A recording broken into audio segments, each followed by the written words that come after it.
So, folks, welcome to another LinkedIn Live. Today, I'm very excited to speak to my friend Sunil Patro. Sunil is the founder of Signeasy. Signeasy is one of my favorite Indian product companies. Sunil has heard me say this many, many times. Signeasy as a product has established its credentials through its design. Some of the products that Sunil has built has won accolades from Apple and Google. So that's what I love about Signeasy the most in terms of great design product.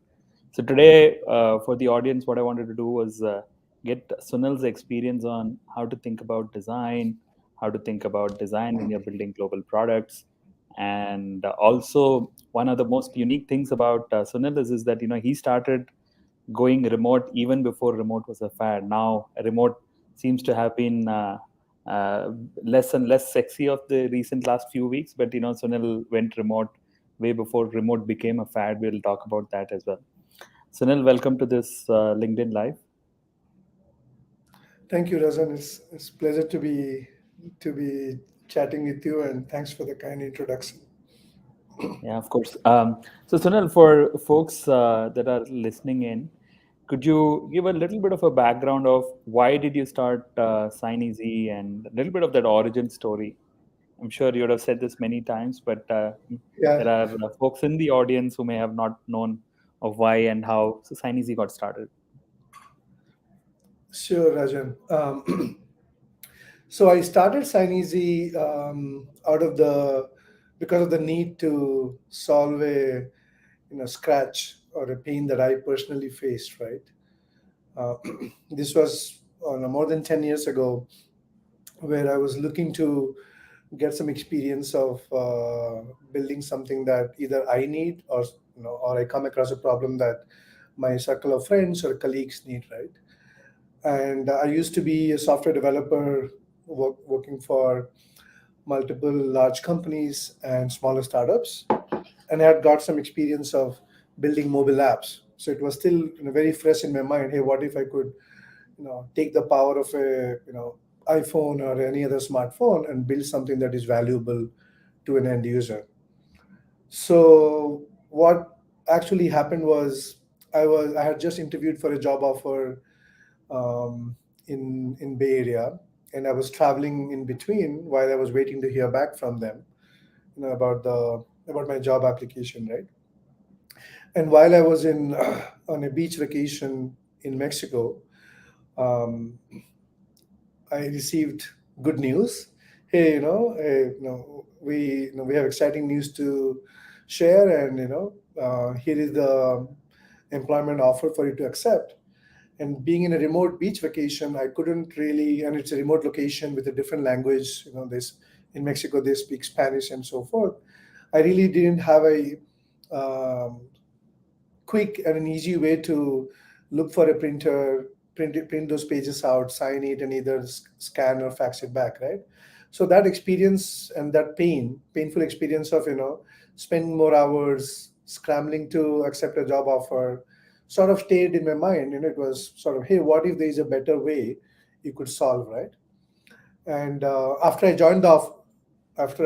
went through the traditional way of printing, signing, and scanning it back, it stayed in my mind for a while. Hey, what if at some point I would love to explore if this is solvable using the smartphone. No, iOS had just come out, iPhone SDKs had come out, and that was the initial birth of the I would say conceptualization of the idea. What if the power lies in the hands of an individual who receives an email attachment, maybe a PDF or a Word document? He can upload it to an app from his phone, use the smartphone's stylus or the touchscreen to scribble a signature and then enter the name and date and send it back, right? And that's how we got started. It's basically trying to do something that solves your own need or a problem statement that you feel passionate about. So you went through the classic, Paul Graham advice or approach of saying that, scratch your own itch, right? And then Hmm. find more people who have similar problems. How did you find Yeah. your first 10, maybe 100 customers? First 100 customers? Yeah, and for that original version of easy and a convenient mobile app, for end users to sign a document by themselves. The first few users, free or paid, it basically came out of the App Store, right? We launched it on the App Store. Apple immediately saw the innovativeness of this app. Nothing like this had been done before. So you were literally the We, first. Yeah. we were, yeah, we were literally, technically, we were the second, right? Like, but we were one of the first apps that Apple featured. Actually, there were one more app, but in terms of getting featured on App Store, they saw us delivering something which is very powerful but yet easy, and it has simplicity to use for the end user. So after getting featured on the App Store, people started discovering it, and word spread, right? Hey, there's this new noteworthy app that allows you to sign a document on your phone. And I also, you know gave a demo after the app launch in multiple tech communities, sort of meet and greet tech events in the Bay Area. And that's how I was able to get first few hundred users. In fact, within few months we had already crossed thousands of users, because it just felt like we were at the right time, solved something unique using a new platform that had just come out, which is So smartphone. I wanna double click on that, Sunil. You said you Mhm. were technically the second, Uh-huh. but Apple chose to feature you. Mhm. And I've worked with a lot of mobile apps back in the day, and then recently also I see a lot of mobile application that gets built. Apple doesn't feature anyone. Why did Apple choose to feature you, even though you were technically the second? And I'm guessing that that was a big impetus for a lot of the discoverability that you mentioned. Yeah. So it was just within a matter of weeks when we were the second app. And if my memory is right, it was just a matter of weeks before the other app had just come out. But I think the beauty lied in not just being new, but how good the user experience has been designed to solve the problem. Right? Any app can solve a problem and try to be the first, but if you do it in a manner which is takes care of the user's pain point, but makes it non-obtrusive, makes it gives them the attention to detail, and makes it functional while keeping the overall aesthetics, right? I think Apple saw that we had sort of struck all the check boxes.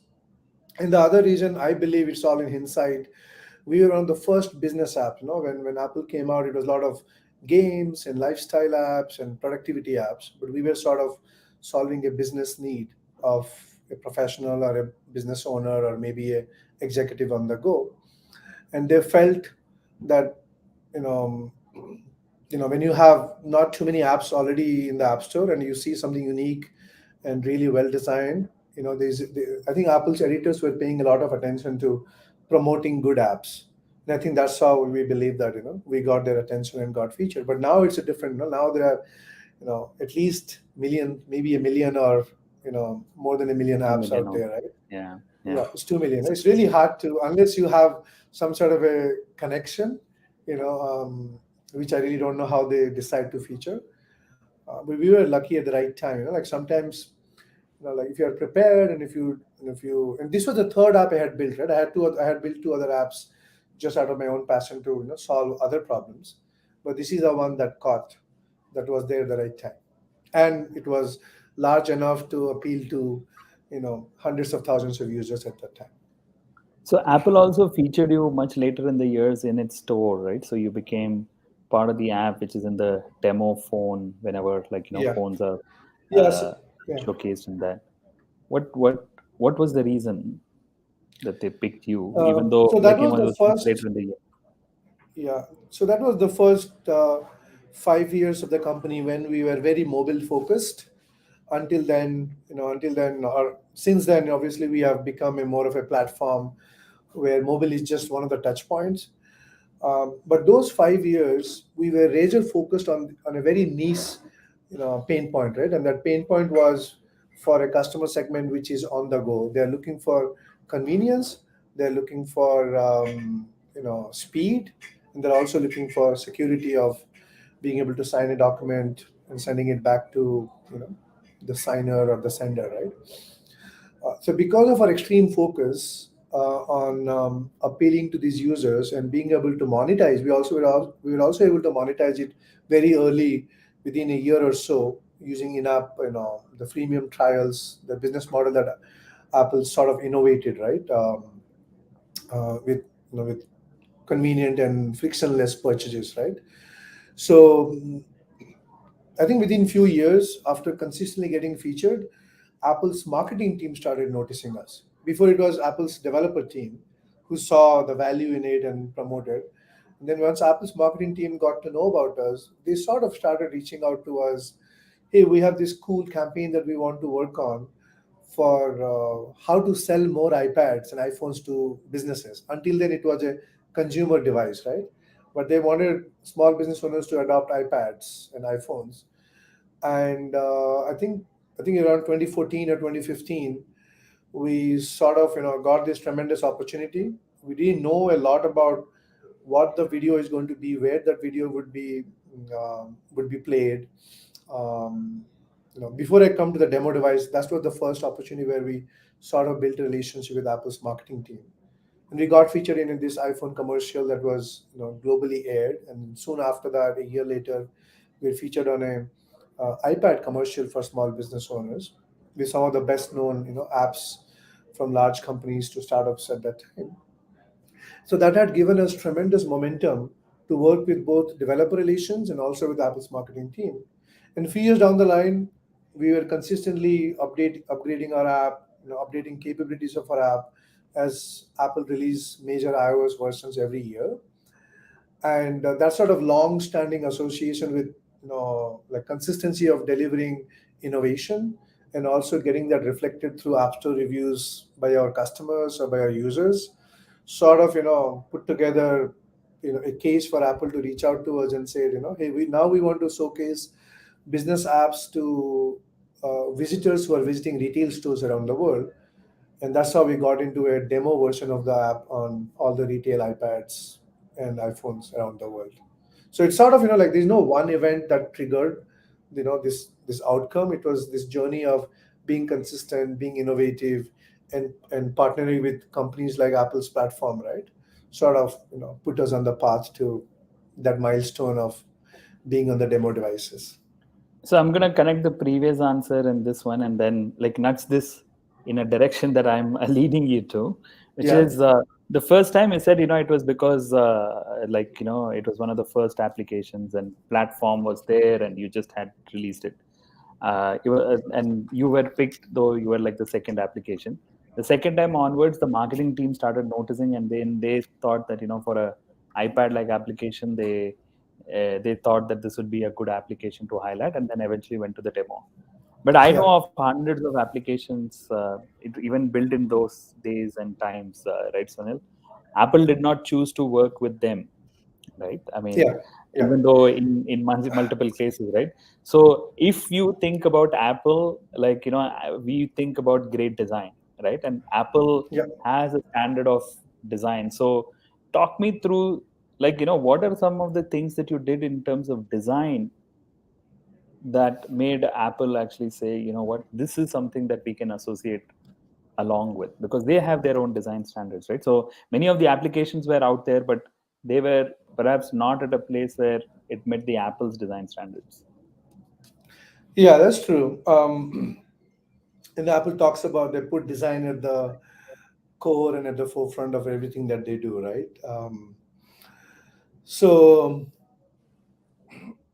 I had worked in the Valley for more than 10 years, right? And my last two stints before I started Signeasy was working for some of the consumer facing web applications, including some of them being on smartphone, right? So I think I had gotten used to, I had developed this sense of what's a great user experience. After you identify a specific problem for the user, right? Um, so throughout those first 5 to 6 years, when we were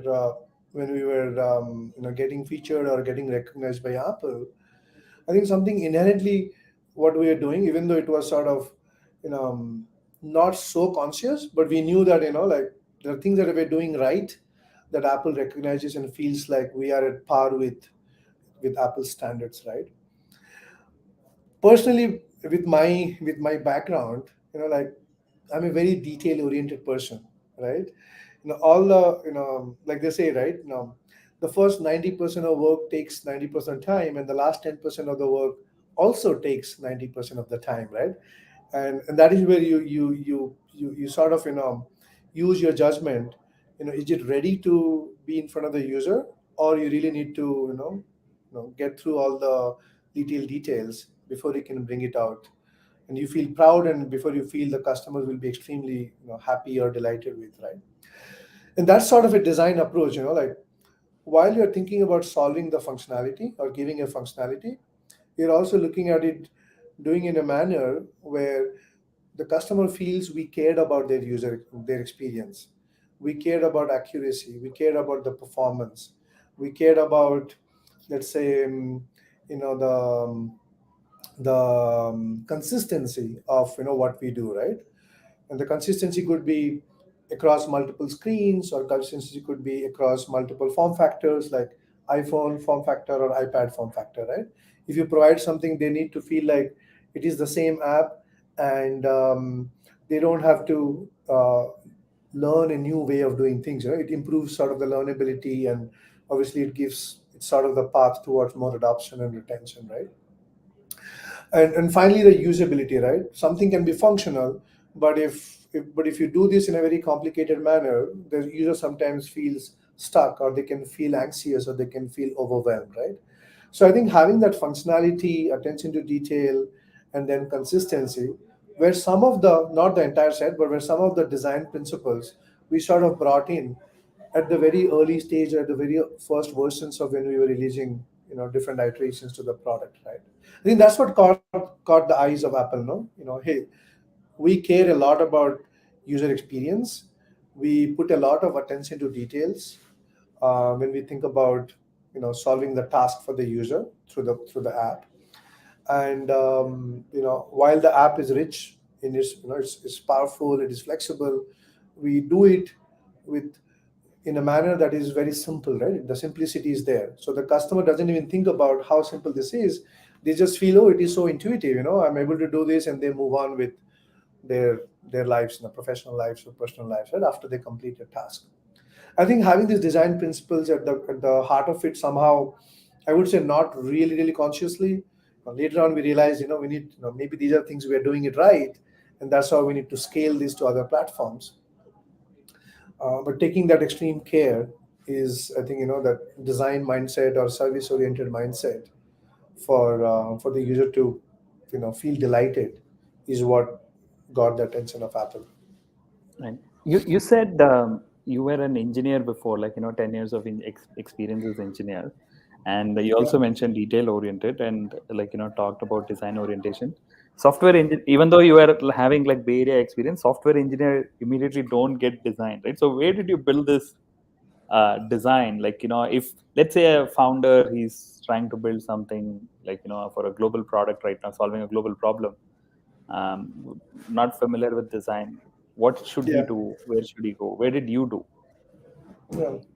It's a great question. Like, I never, yeah, I worked at Microsoft, and then I worked at Juniper Networks, and and I don't think at that time any of these companies were known for great user experience or design, You right? did work at Clear Trip also, right? That was like a brief Yeah, period of time. yeah. So, um, actually, you just answered maybe the question, right?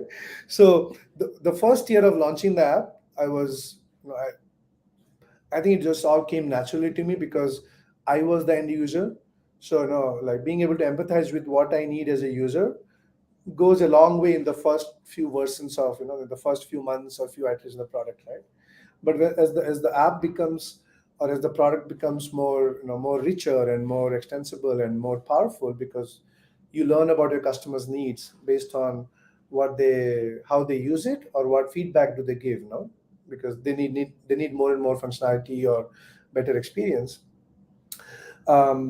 I think in the second or third year of when the app was, still running, obviously I got a chance to work with some of the great folks, product and designers at ClearTrip for a year, and I think that sort of taught me, also subconsciously taught me, Yeah, like Sunit and Hris, Hris was the founder, Sunit was head of design over Both there. are design fanatics, right? Yeah, and I remember, like when I was releasing a functionality for them on ClearTrip, I was working with the team. I remember how much attention to detail they had and how much they really cared about being the best product. Forget about like profits or monetization. Let's make sure the user is we solve the user's needs really at a world class level, right? Yeah, now that I reflect in hindsight, that went a long way for me to develop a taste, right? No, it doesn't come to you overnight unless you are some sort of an artist or from your childhood days, right? To me, it came by just by working with great folks who care about user experience. Also observing more products, right? You start observing how other products you're using and what inspiration do you draw. You're almost pretty much like criticize critiquing. I wouldn't say criticize, but you're critiquing everything, like a copy that comes up when you're using another mobile app or a SaaS product. You're looking at the interactions, you're looking at the transitions, you're looking at the layout, right? If you study that as part of just living your life or working in your day job, I think you will, over a period of time, you will develop it. And then it's a matter of also showing your work to great designers or great thinkers and getting feedback before you sort of finalize your own solution, right, before you put in front of the user. I think that also went a long way for me to I don't think it's a overnight. I think it has taken many years of the first few years of me launching Signeasy, and then working towards just developing a better taste for it, for user design. So I remember, like, many years ago, I had invited Sunit to come and give a talk to product manager colleagues and talk about the design experience, right? He made this one statement which is still etched in my mind. He said, like, we design interfaces in such a way that they are lickable, right? You polish them so much that, you say, oh my God, this is so good that I can. Sometimes, it may look like, you're overdoing it, but then, that element of taking that attention to detail that you talked about, I mean, that's what I noticed from what you said, right? I mean, going to that level of detail of saying how can it be like, delighting the user, is where it stands out. It becomes something that people want to engage with, interact with, and therefore they pick the solution over other. Sunil, I know you had this. Sorry, go ahead. No, if you would like summarize, maybe like another way to think about is something is designed great when the user doesn't notice it, right? Even like it just seems so natural to them. They hardly spend any time that they don't even notice how great design it was, because they solve the task at hand quickly or delightfully, and they get into a new emotion and they just go forward with that emotion. Yeah. So like, maybe I am partly answering this, but I'd still love your thoughts. See, skills and tastes like design and product is best learned through, like, working with people who already do that best, right? I mean, some sort of apprenticeship. But Craft, yeah. if founders were to like acquire more taste or design or more product chops today, and they don't come from that background, what would your recommendation to them be on saying, how can you build this skill? Yeah. One of them is, like you said, through apprenticeship. Right? You work with great PMs and designers, or early stage products or companies where you see a lot of iterations, and through those iterations, you get to develop, what decisions you took were right, or what things you optimized for, whether it's functionality or experience. With that feedback loop from actual end users can teach you a lot of things. And the other way to, it's kind of sort of sort of obvious, but it's very hard, right? Is to like, what does a PM do? Right? Ultimately, PM sees a set of problems and decides which problem to fix first, so that he can either it applies to a large set of users, or it has a faster feedback loop where he could put it out and see the value it has created, right? And one of the best ways to do that is to look for problem statements that surround yourself, right? At your day job or at your life outside of your in your regular life. You know, it's about, what you observe when you hear from friends and family. If they are thinking of a problem statement that they keep talking about, and somehow, if you have a knack for solving problems, ultimately you are problem solvers, right? So if you have a knack of, hey, can I, do I have the skills or do I have the interest to take one baby step, to figure out a solution? And if you were to think about a solution, how quickly do you validate it? Maybe it can be in code, or maybe it can be in just a design prototype or some sort of a wireframes or sketches, right? And being able to articulate that with sort of a problem solution brief, and then, and the outcome that you're looking for, if the user actually sees the solution, pair that with some sort of tangible things that you can sew or you can actually play with. I think that also gives you a lot of muscle, right? Ultimately it's a muscle. Mm. I think, before I started Signeasy, I had worked closely with a couple of PMs and designers, and I had seen, how they approach solving a problem, or how they approach even deciding what feature or what problem to solve.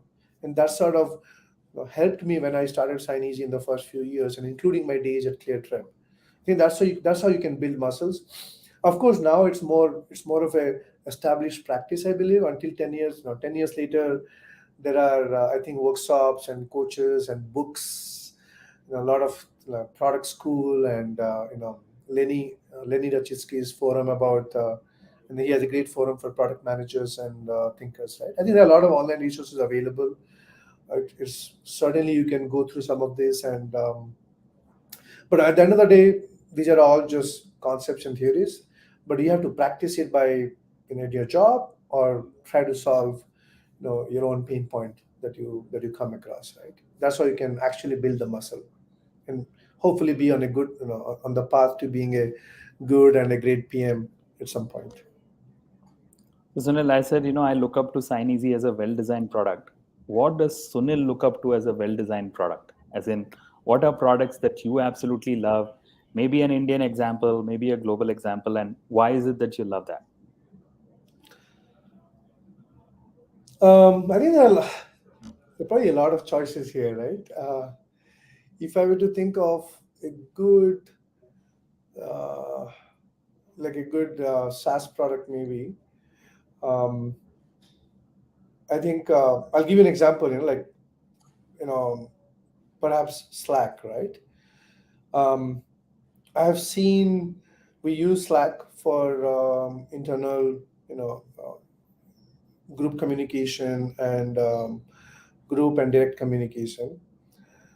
Um, the little details that they think of, everybody knows the value they get from Slack, right? And obviously there are a few other apps, uh, Microsoft Teams, they have been keeping up at it, but I'm not too sure if it gives you the same sense of delight. Delight is something you feel it when you use, right? And what I like about Slack is just to give you a concrete example, right? You have, let's say, a DM with yourself, and you have a DM with another colleague, right? So the placeholder message that will come up now, if it is a DM with somebody else, the placeholder could be like, hey, type a message, Hmm. right? But if it is a DM with yourself, so I think Slack recognizes, like what is the end user going to be writing to themselves, right? It's to maybe make a note or make a reminder. And I remember that, their placeholder copy is very different for DM with yourself versus DM with another colleague, right? It's again So that that's, attention to detail yeah, that you're that's the extent to which they go, right? And even blank state messages, if you don't have any messages to, you have threads when you wake up in the morning, either you can go through unreads, or you can go through mentions of yourself in different threads, right? And once you click through all the messages, you cycle through the final blank state that you might see could be some sort of a, good morning icon with the sun, with the bright sun, and something to cheer you up for the day, right? So it's very design centric, it's very user centric, and it's trying to capture, when you are busy with a lot of messages, what to show, and when you don't have any messages to read, what to show, right? I think those are the kind of things that will definitely, will draw attention, and why a user would become a fan of a product. Yeah. Right. I've gotten two questions, but folks, if you have more questions about product design, global product, please feel free to add them. I'll come to that. I'll come to the Yeah. questions in just about a minute. Sunil, I also wanted to touch a little bit about, you said, you had Bay Area experience. Right now you're in Bangalore, but you're based in Mexico. Yeah. You decided to go remote, I think, back in 2013 or 14 itself, right? So what led to the choice? What are some of the challenges? And you still believe in it? Some people have changed their minds now. Why do you do so? Yeah. So when you're building something,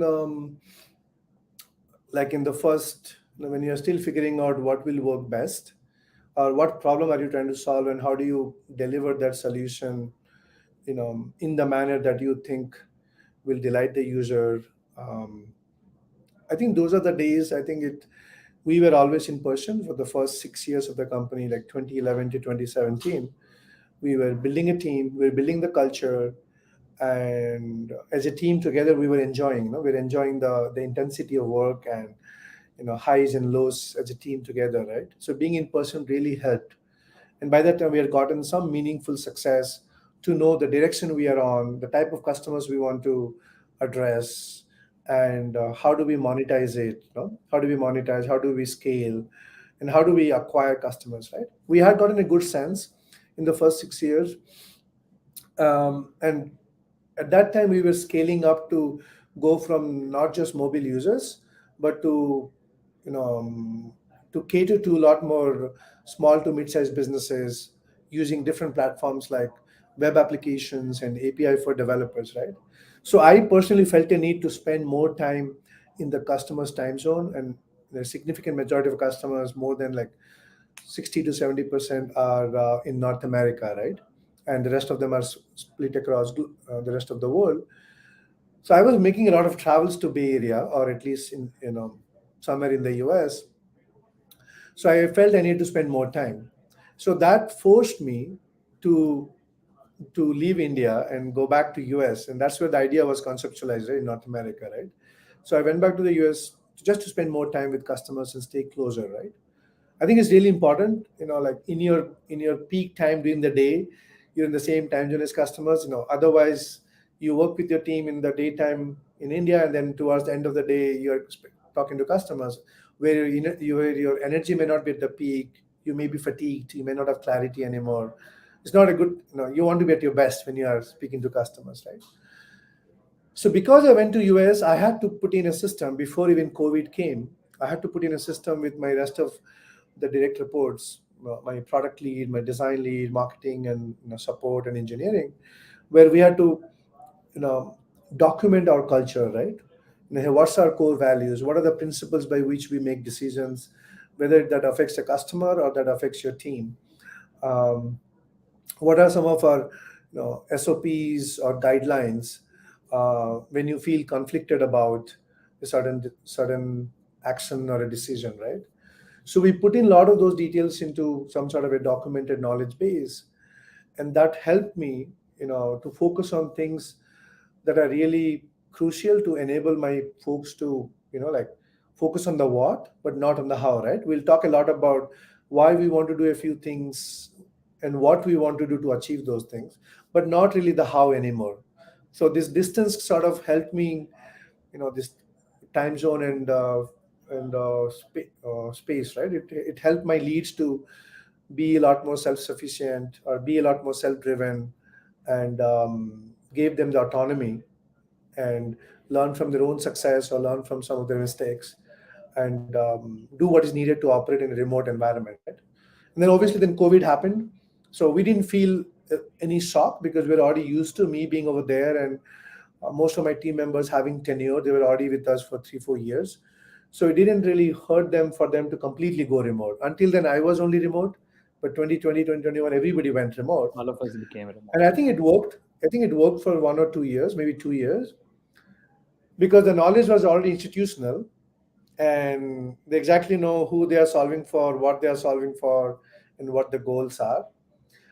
But when markets shift rapidly, where either customer behavior changes rapidly, or you need to reinvent or re-innovate, I think we felt the need to, hey, we need to come back again and spend as much time as possible together, right?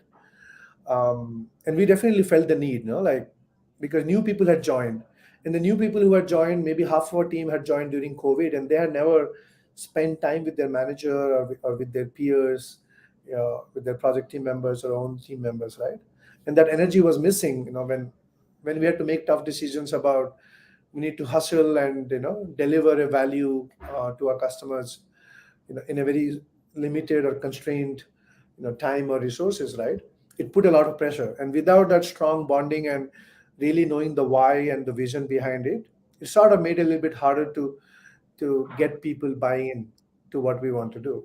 So beginning of this year, we sort of adopted, we adapted ourselves to be a lot more remote friendly, not remote only. And there's a lot of stuff happening, right?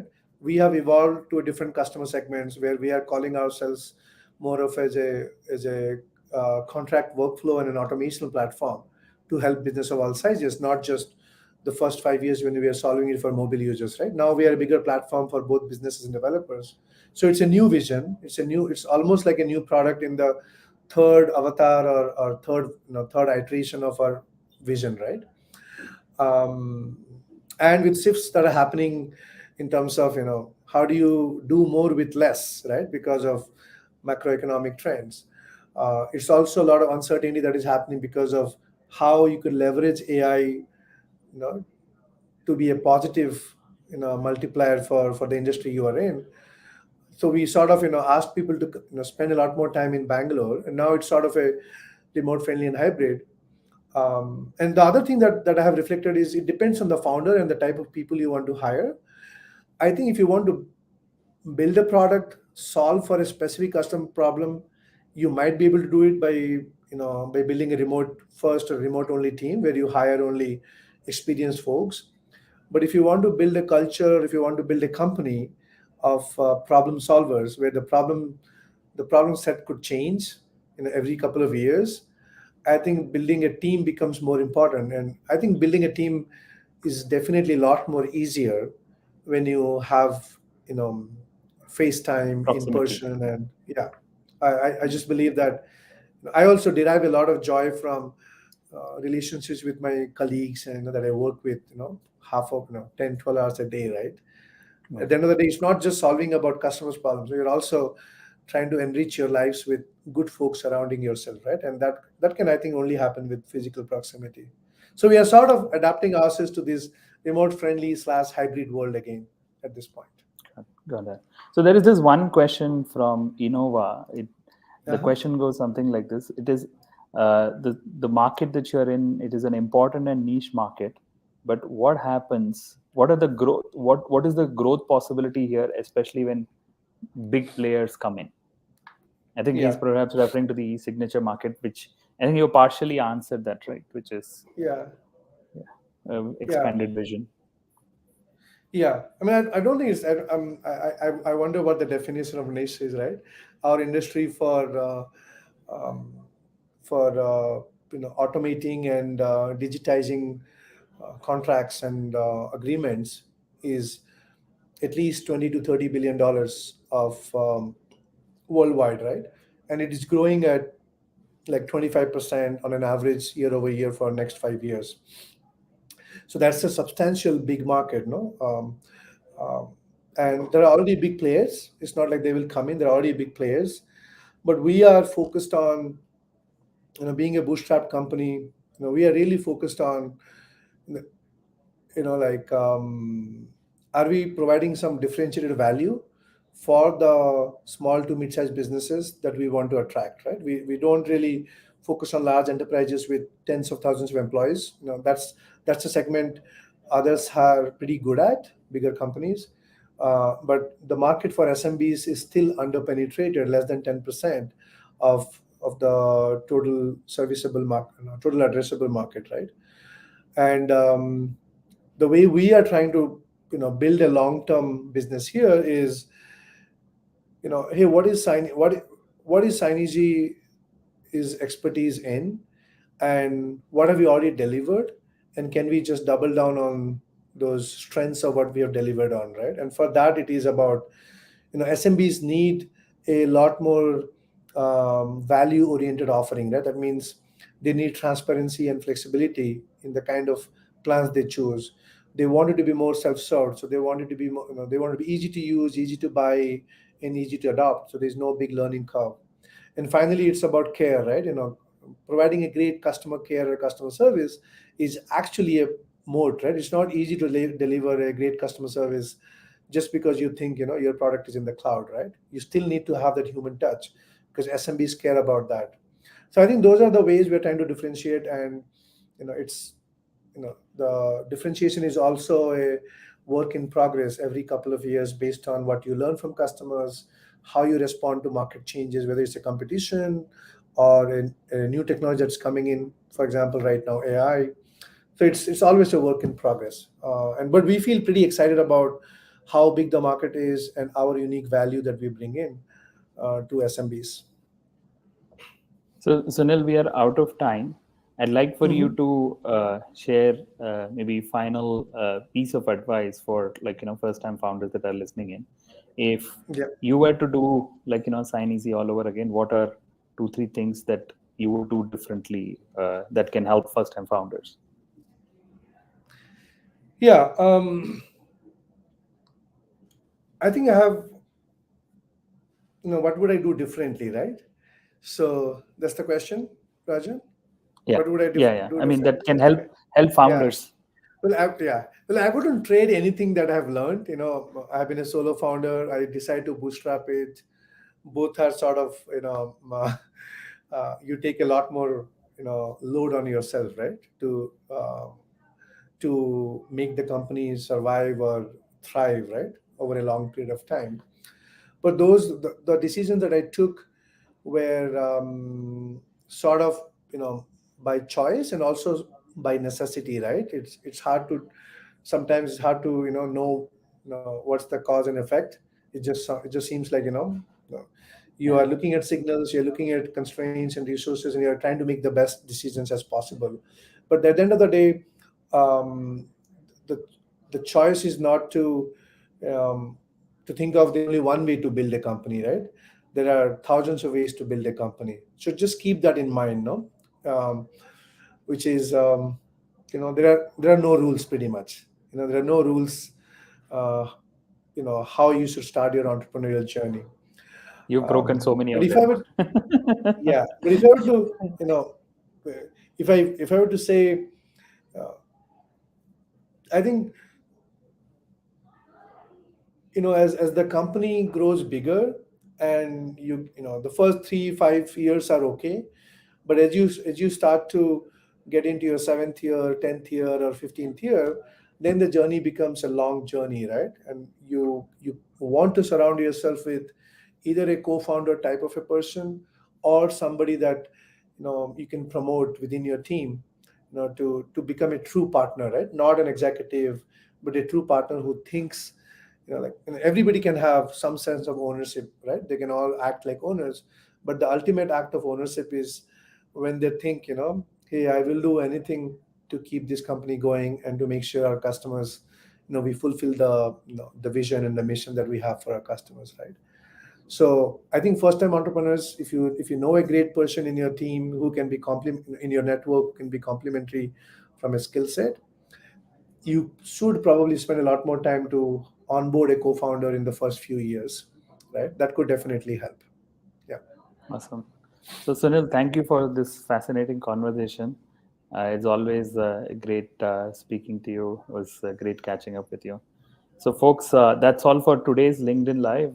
Till we meet in a next one. See you. Thank you, guys, and thanks, Rajan. Thank you. Hey, Rajan.